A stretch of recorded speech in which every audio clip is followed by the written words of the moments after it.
dạ vô ta. Wow, xa khoan rồi. Ồ, bông bông kim pha trên camera đo mặt to à. Nếu bông trong kho lắc lăng lại như là bên bông chim mát tư nhà. Đi kèo mấy nhân nhật lăng lại như cái nhật. Cái nhật. Nhưng cái cả kho bên đây kìa. Wow, xa khoan. Đây phơi bê tông ạ.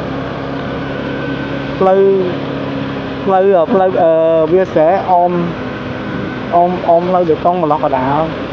Thì chỉ tới trong nôm liền.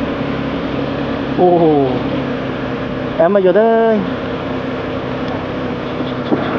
Em mà chơi máy đi lấy bị đợi.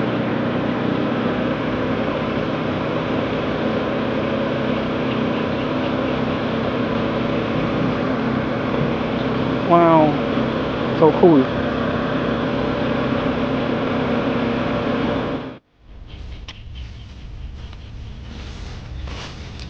Wow,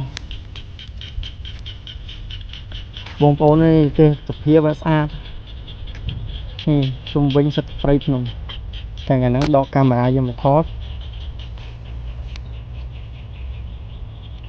សារតែវា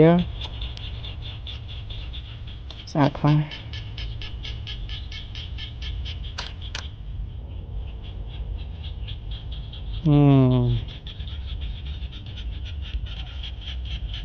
អូយស្អាតខ្លាំងស្អាតខ្លាំង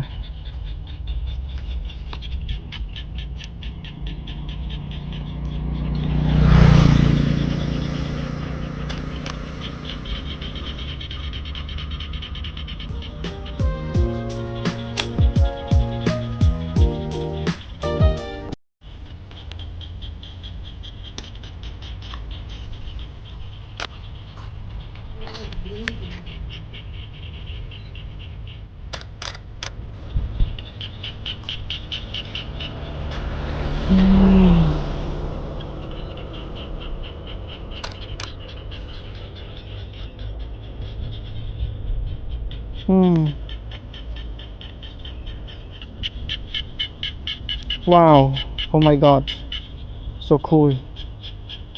Wow, បងប្អូនចាំមើលរូបនឹងដាក់នៅក្នុង screen ទូរស័ព្ទ